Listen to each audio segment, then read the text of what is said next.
할렐루야. 여러분들 지금 마음은 좀 어떠신가요? 지금 내 마음 한번 들여다보시면 어떨까요?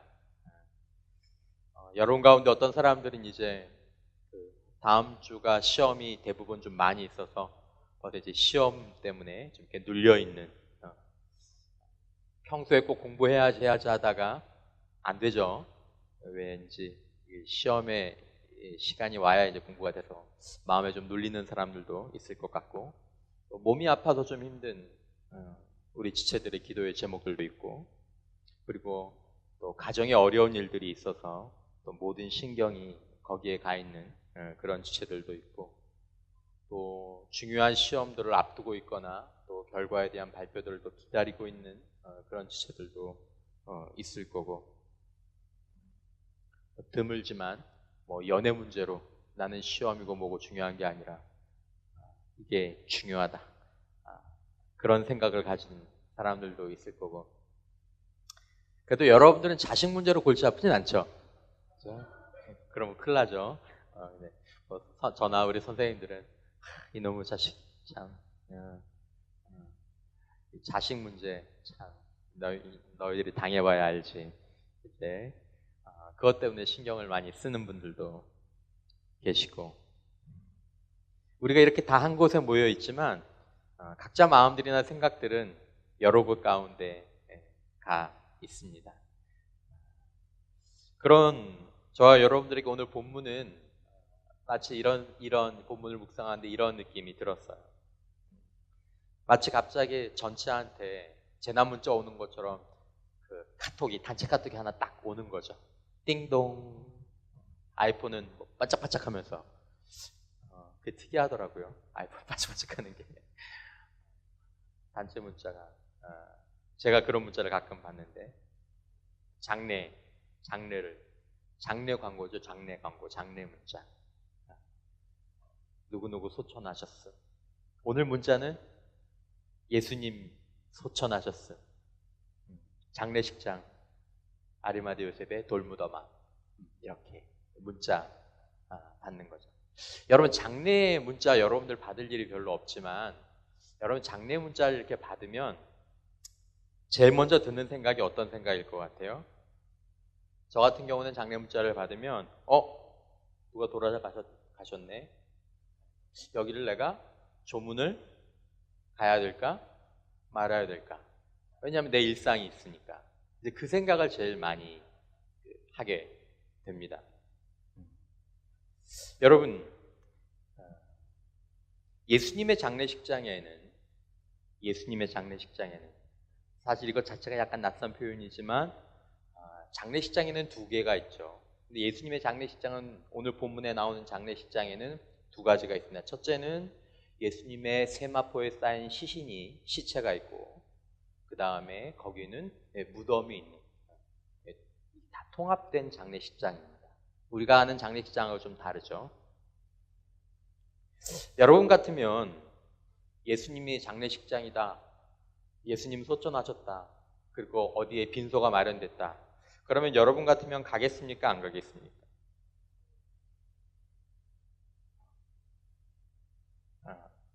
사람마다 다르겠죠. 그죠? 병석이는 간다 그랬어요. 쟤는 군대 갈 거니까. 시험 안 보니까.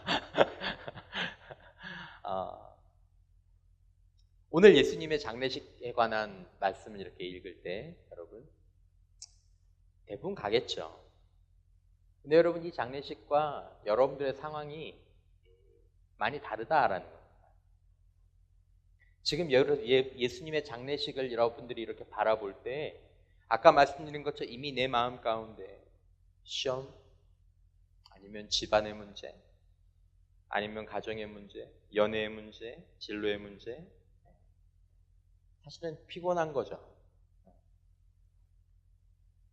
나와 상관없는 장례식장의 문자가 그런 것처럼 여러분, 한 개인에게 죽음은 인생에서 가장 큰 사건임에도 불구하고 우리와 몇 단계만 떨어져 있으면 그 장례식장이라는, 그 장례라는 것 자체가 우리에게는 별로 큰 의미가 없는 것입니다. 여러분들이 오늘 읽으신 이 본문은 예수님의 장례식장을 보여주고 있는 본문입니다. 어때요, 여러분? 예수님의 장례식장 화려합니까? 생각보다 굉장히 초라합니다. 예수님의 빈소가 차려졌는데 너무너무 초라해요. 여러분, 누가복음 12장 1절에 보면 그동안에 물이 수만 명이 모여 서로 밟힐 만큼 되었더니 라고 나옵니다. 무리가 몇만 명이요?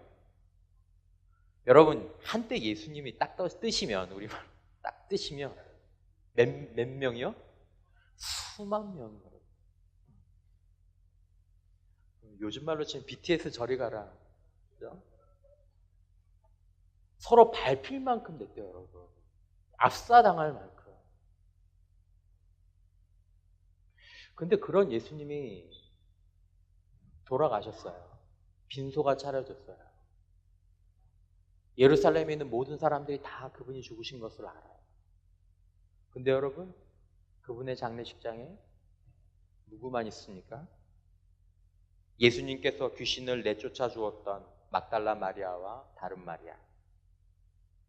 이 두 여인만 오늘 본문의 표현을 보면 무덤을 향하여 바라보고 앉았더라. 여러분, 여인 두 사람이 한 남자의 무덤을 바라보고 앉아있는 모습. 예수님의 빈소예요. 그리고 성전을 지켜야 될 경비병이 굳은 표정으로 무덤을 지키고 있습니다. 그러니까 마치 오늘날 여러분들이 어떤 장례식장에 조문을 갔는데 아무도 없는 거예요. 그리고 그냥 여자 두 분만 앉아서 영정사진을 바라보고 왜 있는지는 모르겠지만 동네 경찰 2명이 옆에 와가지고 이렇게 서 있는 거예요. 딱 그 정도.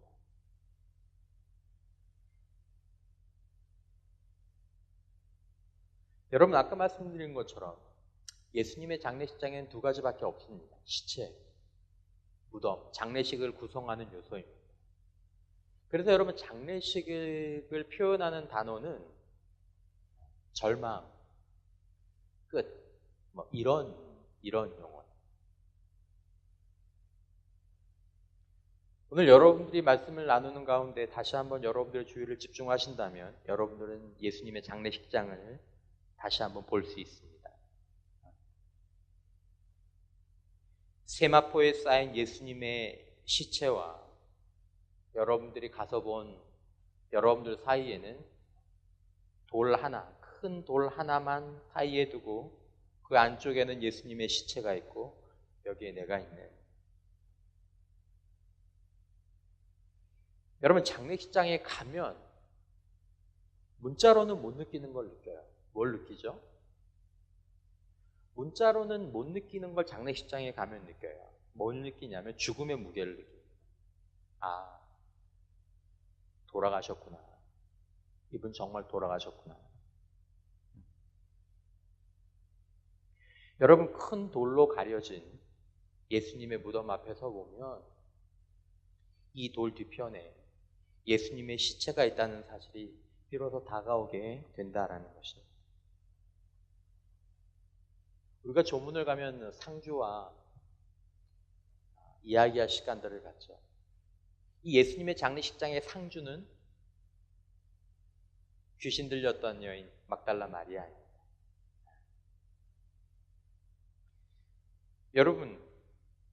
여러분들이 만약에 예수님의 장례식장에 가서 막달라 마리아 옆에 가서 앉는다면 여러분들이 거기서 뭐라고 얘기하겠습니까? 뭐라고 얘기할 것 같아요? 여러분, 뭐라고 얘기할 것 같아요? 그 막달라 마리아가 예수님의 무덤을 바라보는 그 눈과 마음이 어떨 것 같습니까? 얼마나 마음이 아프세요? 예수님을 그 이후로 그렇게 잘 섬기셨는데 다른 제자들이 전부 다 도망갈 때도 이 막달라 마리아는 갈릴리서부터 예루살렘, 갈보리 언덕 십자가, 그리고 예수님의 무덤까지, 나중에 예수님의 부활의 첫 번째 증인이 되는 이 여인.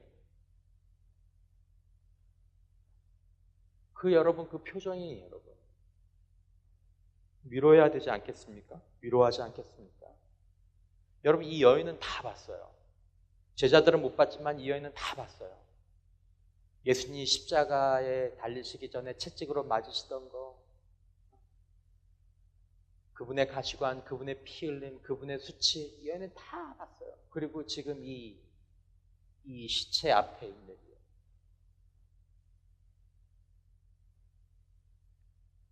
얼마나 충격적이셨겠어요. 여러분들이 정말 막달라 마리아 옆에 가서 앉는다면 여러분들 뭐라고 얘기하겠습니까? 혹시 여러분들 가운데서 좀 용감하게 무언가 좀 얘기할 수 있는, 좀 믿음 좋은 사람이라면 좀 얘기할 만한 게 좀 있지 않나요? 여러분 가운데 혹시 이렇게 얘기할 사람은 없을까요? 저기 마음 아프신 건 아는데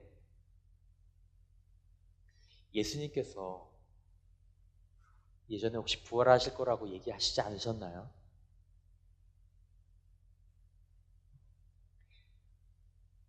고린도전서 15장 2절에서 4절 말씀에 너희가 만일 내가 전한 그 말을 굳게 지키고 헛되이 믿지 아니하였으면 그로 말미암아 구원을 받으리라. 내가 받은 것을 먼저 너희에게 전하였노니 이는 성경대로 그리스도께서 우리 죄를 위하여 죽으시고 장사 지낸 바 되셨다가 성경대로 사흘 만에 다시 살아나다. 저기요, 예수님 사흘 만에 살아나실 거라고 성경에 기록되어 있잖아요. 많이 힘드시겠지만 왜 예수님께서 말씀하셨잖아요. 요한복음 11장 25절에서 26절에 예수께서 이르시되 나는 부활이요 생명이니 나를 믿는 자는 죽어도 살겠고 무릇 살아서 나를 믿는 자는 영원히 죽지 아니하리니 이것을 내가 믿느냐. 예수님께서 얼마 전에도 말씀하셨잖아요.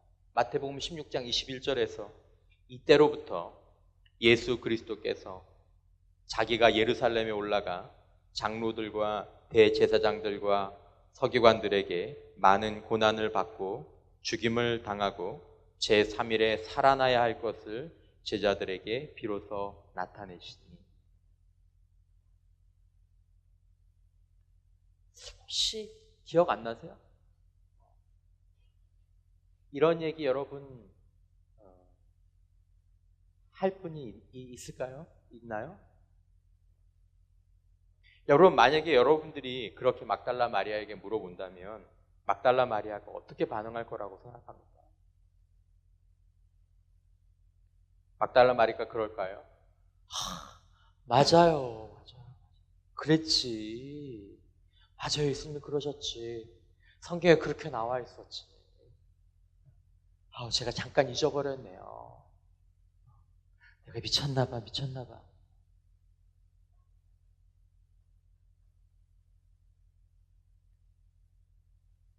그럴 것 같습니까?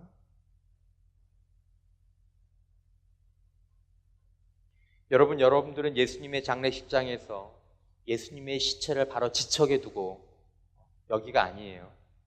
장례식장에 가서 요 돌 뒤에 예수님의 시체를 지척에 두고 무덤을 지키는 경비병들이 있는 그 앞에 앉아 있는 막달라 마리아와 다다른 마리아에게 가서 예수님이 부활하신다고 하셨잖아요. 이게 끝이 아니에요. 다시 살아나실 거예요. 여러분, 그렇게 얘기할 수 있겠습니까? 그것을 믿으라고 막달라 마리아에게, 아니면 경비병들에게, 경비병 아저씨, 예수님 부활하실 건데 아저씨들 큰일 났다. 부활하실 거라니까요. 아저씨 그저 큰일 났어요. 그렇게 얘기할 수 있겠습니까? 여러분, 혹시 여러분들이 그렇게 말한다면 막달라 마리아가 어떤 반응을 보일까요? 제 생각에는 막달라 마리아가 여러분들이 그렇게 말한다고 할 때 그 눈에 있는 우수를 풀지 않고 그냥 슬픔에 젖은 그 눈으로 여러분들과 저를 보면서 원망하듯이 얘기하지 않겠습니까? 당신은 예수님의 그 말을 믿나요?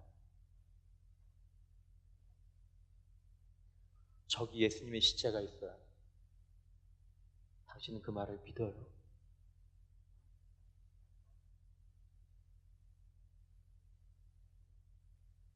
당신은 정말 예수님이 부활하실 것을 믿는 건가요?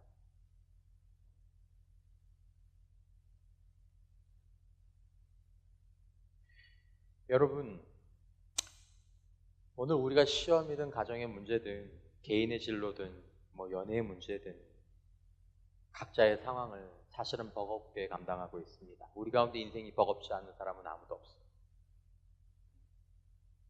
나에게만 인생이 버거운 것 같죠? 다 버거운 삶의 이야기들을 가지고 있어요.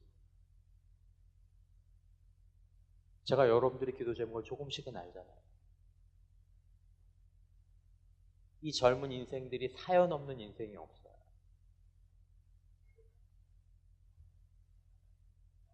감당하기 쉽다고 느끼는 인생이 여기에 별로 없다고요. 별로 없는 건 내가 그걸 기도 제목을 모르는 것 뿐이지, 여러분. 얘기해 보면 여러분, 이 젊은 인생에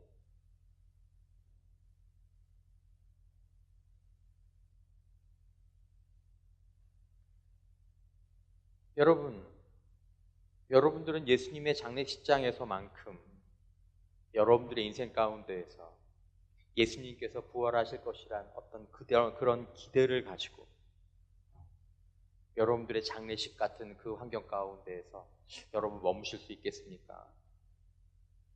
여러분들의 마음과 표정은 여러분 예수님의 장례식장에서 누구를 닮은 것 같습니까? 제가 보기에는 제가 막달라 마리아의 표정을 닮은 것 같습니다. 제가 보기에는 경비병의 표정을 닮은 것 같고, 제가 보기에는 도망가 버린 제자들을 닮은 것 같습니다. 여러분, 누군가 여러분들에게 예수님이 부활하셨잖아요 라는 그런 말을 들을 때 예수님의 장례식장에서 오늘 여러분이 예수님의 장례식장을 바라보면서 그렇죠, 그럼요, 우리에겐 소망이 있습니다, 이렇게 말할 수 있겠습니까?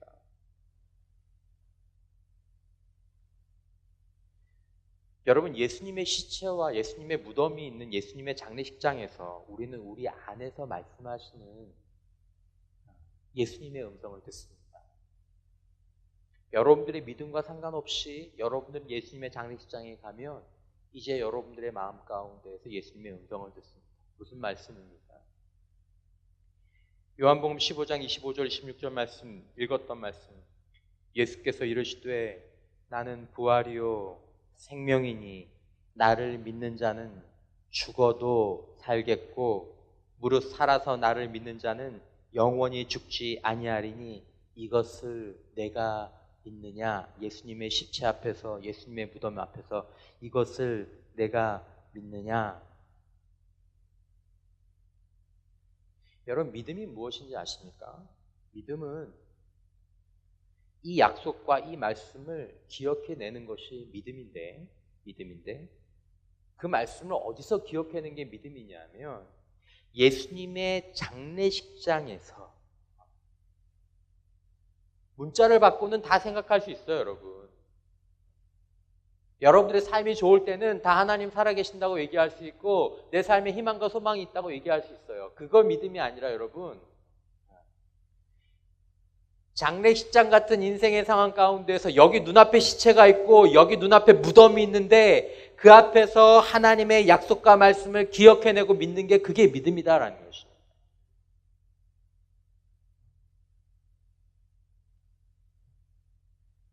먼저 필요한 것은 무엇이냐면 이 죽음의 장례식 가운데에서 주님의 들려오는 말씀을 듣는 거예요. 이게 먼저 들려와야 돼요.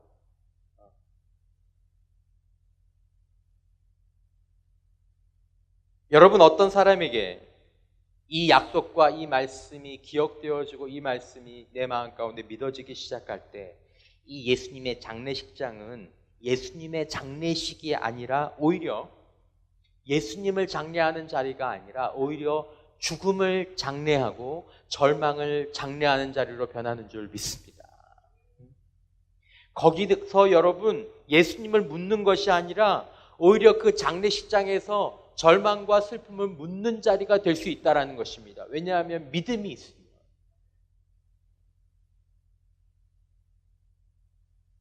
하나님의 약속, 주님의 말씀을 기억해내는 것이 믿음인데 어디서 기억해내는 것이요? 장례식장에서 기억해내야 된다는 것입니다. 예수님이 그 말씀을 할 때에는 바로 이때를 위해서 그 말씀을 하신 거예요. 나의 장례식에서 그걸 기억하라. 너의 장례식에서 그걸 기억해. 네 눈앞에 시체가 있고 네 눈앞에 무덤이 있을 때 거기서 내가 부활이요 생명이라는 것들을 기억해내라 라는 것입니다.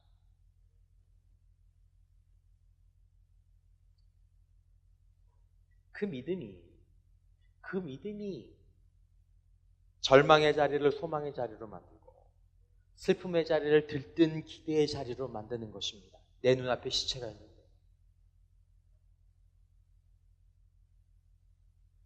여기가 무덤인데 시체는 여러분 거의 죽어가는 게 아니에요. 죽은 거예요.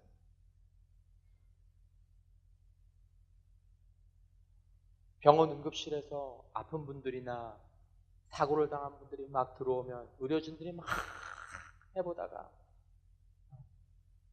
심장과 폐가 더 이상 기능하지 않는 걸 확인하면 모든 것들을 중단하고 시계를 보면서 사망시간 7시 12분 그리고 가운을 덮고 보냅니다. 다 끝난 거예요. 예수님은 조금이라도 붙어있던 숨이 붙으셨던 것이 아니고 이건 시체예요. 여기는 무덤이라고. 근데 예수님께서 무엇라고 말씀하셨어요? 나는 부활이요 생명이니 죽어도 살겠고.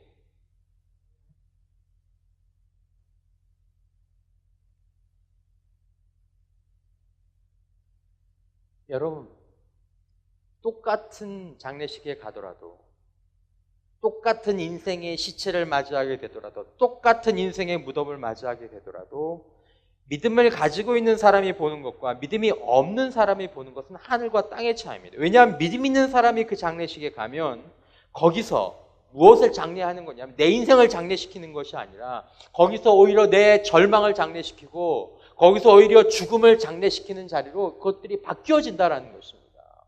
그 믿음이.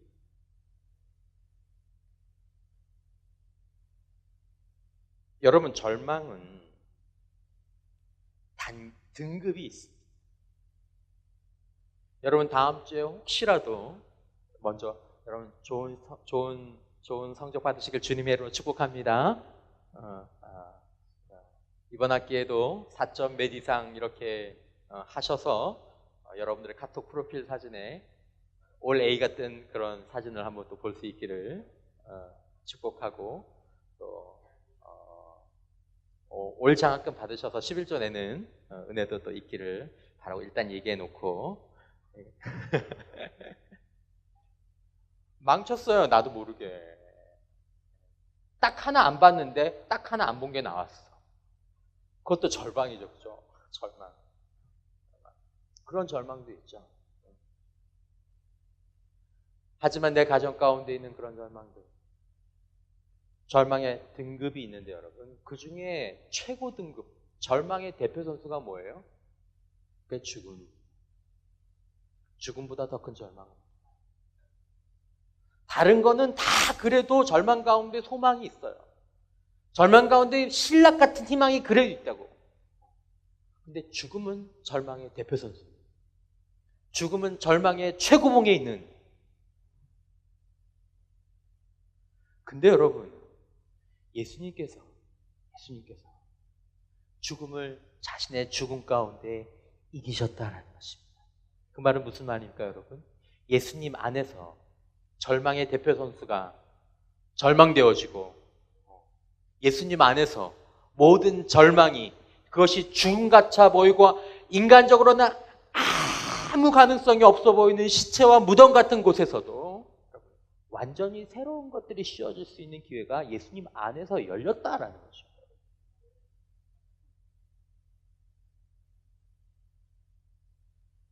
이 믿음의 가능성을 주시기 위해서 예수님께서 우리를 부르시고 계시는 것입니다.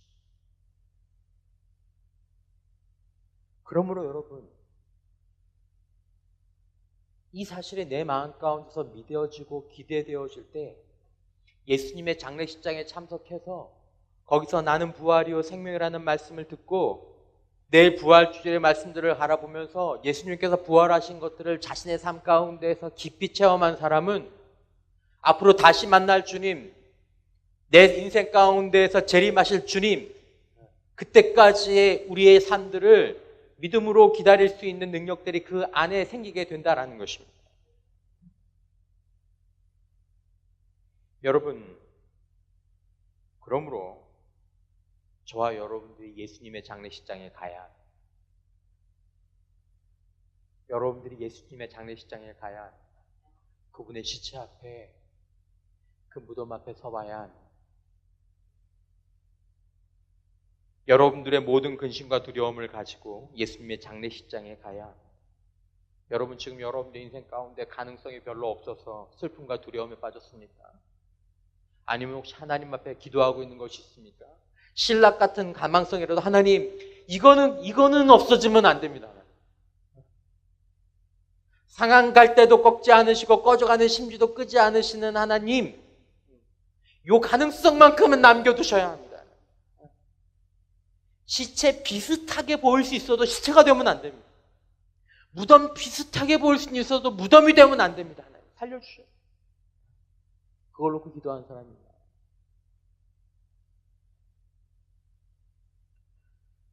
여러분, 믿음은 가능성을 보고 믿는 게 믿음이 아니에요.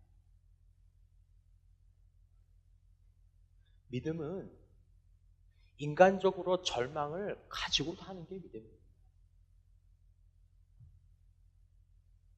시신 앞에서 사는 것이고 무덤에서 사는 것이고 그게 믿음이에요. 믿음은 장례식장에서 이건 시체가 아니야, 여긴 무덤이 아니야, 그럴 리가 없어라고 부정하는 게 믿음이 아니다라는 것입니다. 믿음은 시체를 시체라고 얘기합니다. 이건 끝났어요. 하나님, 여기 희망이 없습니다. 하나님, 이게 완전히 끊어질 수도 있습니다. 하나님, 제 인생에 아무것도 남지 않을 수도 있습니다. 그러나 주님 안에서 주님이 허락하시면 여기서도 새로운 생명이 돋아날 수 있습니다. 주님 안에서 절망은 없습니다. 하나님이 허락하신 것이면 제가 여기에서 기대할 수 있습니다. 나는 부활이요 생명이니 죽어도 살 것이다. 네 꿈이 죽었냐? 네 가정이 죽었냐? 나를 믿으면 죽어도 살 것이다. 죽는 거 두려워하지 마라. 시체가 되는 거 두려워하지 마라. 무덤이 되는 거 두려워하지 마라. 인간적으로.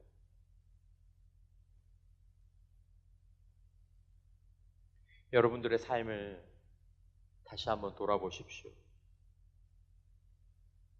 지금 위협 가운데 있는 사람이 있을 수도 있고, 지금은 없더라도 여러분들이 살다 보면 죽을 것 같은 위협을 맞을 때도 있습니다. 어떤 사람은 죽는 사람도 있을 것입니다.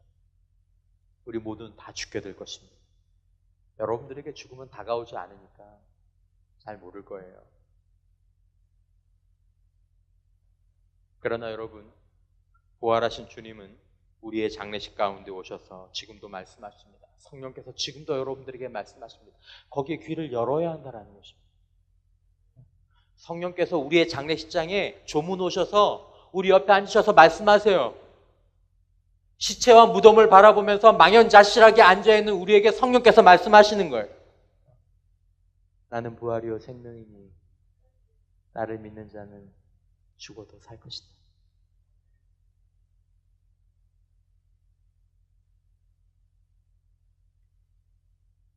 이 음성을 듣고 받아들이고 다시 한번 주님을 바라보는 것, 이것이 믿음입니다.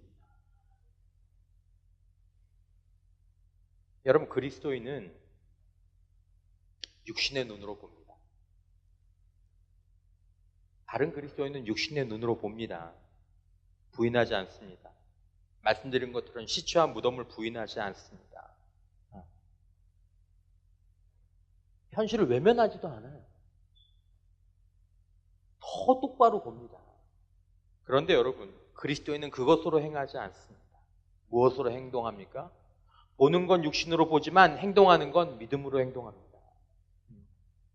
내 삶이 장례식과 같은 우울한 환경이라고 할지라도 우리는 주님의 음성을 듣고 행하는 것입니다. 보는 것으로 행하는 것이 아니라 주님의 음성을 듣고 행동하는 것이 믿음이다라는 것입니다.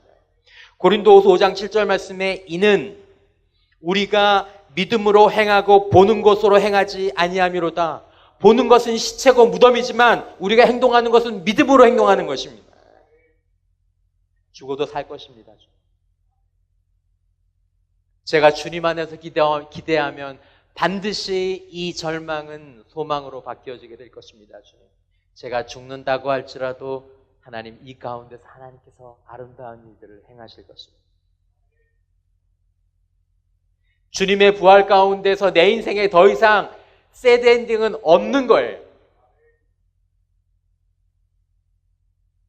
내 눈앞에 시체를 보면서도 무덤을 보면서도 제가 주님 안에 있습니다. 주님, 이 상황도 주님 손에 있습니다. 이 시체를 일으키는 법을 저는 알지 못하지만 하나님이 이 가운데서 무엇인가 행하실 것입니다. 여러분, 지금 무엇으로 행하시고 계십니까? 보는 것으로 행하고 계십니까? 시체가 보인다고, 무덤이라고 보는 것으로 행하고 있습니까? 이 시간 성령님께서 여러분들의 장례식장에 조문 와주시기를 주님의 이름으로 축원합니다. 아예 네 맘 안다. 너의 절망을 안다. 너의 두려움을 안다. 네가 어떻게 시체를 이길 수 있겠니? 네가 어떻게 무덤을 이길 수 있겠니? 그러나 나는 부활이요 생명이다. 나를 믿는 자가 죽어도 살 것이고 나를 믿는 자가 영원히 살게 될 것이다. 너의 보는 것을 행하지 말고 나를 믿는 믿음 안에서 희망을 갖고 소망을 가져라. 보는 것으로 행하고 있습니까? 여러분들이 보는 것으로 행하면 절망과 우울, 두려움과 쫓김, 방황과 방탕밖에 나올 수 있는 것이 없습니다. 여러분, 신락 같은 가능성을 구하지 말고 하나님 이 시체 숨쉬게 해주세요. 하나님 여기가 무덤이 아니게 해주세요. 그거 구하지 말고 여러분, 하나님 저에게 믿음을 허락하여 주십시오. 하나님 이 상황에서 저에게 한 말씀 들려주십시오. 모든 절망을 이기신 그 부활의 능력이 제 마음을 사로잡을 수 있도록 여러분, 모든 절망을 이기신 예수님은 오늘도 자신의 꿈을 장례하는 사라진 자신의 꿈에 대해서 마음 아파하고 자신의 가정의 장례식을 바라보는 떠나버린 가정에 대한 그 슬픔에 아파하고 자신의 불안하고 어두운 미래에 대한 이 장례식을 거행하고 있는 그런 사람들 가운데에서 찾아오셔서 말씀하실 것입니다. 말씀하십니다. 예배 가운데, 기도 가운데, 찬양 가운데 말씀하십니다. 나를 믿어라. 죽어도 살 것이다. 영원히 새롭게 태어날 것이다. 여러분, 죽어야 다시 태어날 수 있다. 필요하다면 우리의 인간적인 꿈이 죽어야, 필요하다면 아프지만, 가정은 모르지만 이게 죽어야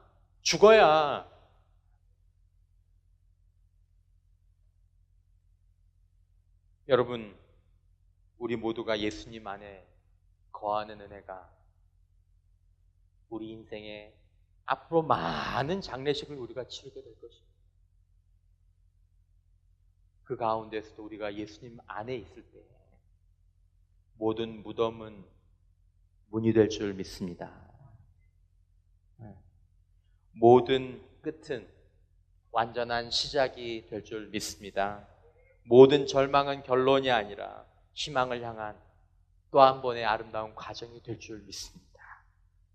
여러분들의 슬픈 장례식 가운데 말씀하시는 성령의 음성, 뿌리치지 말고 외면하지 말고 자신의 슬픔함에 매몰되지 말고 다시 한번 주님의 약속을 듣고 그 믿음을 따라서 행하시고 다시 한번 여러분들의 마음과 생각들을 부활하신 주님, 모든 절망을 이기신 주님, 이 부활절 절기의 은혜 가운데 집중하시면서 거기서 흘러나오는 생명력과 능력 안에서 삶의 모든 어려움들을 다시 한번 믿음으로 이겨가고 인내해가서 주님이 부활하시고 우리에게 다시 찾아오시는 그날까지 잘 감당할 수 있는 저와 여러분들의 모든 인생들 될 수 있기를 주님의 이름으로 축원합니다.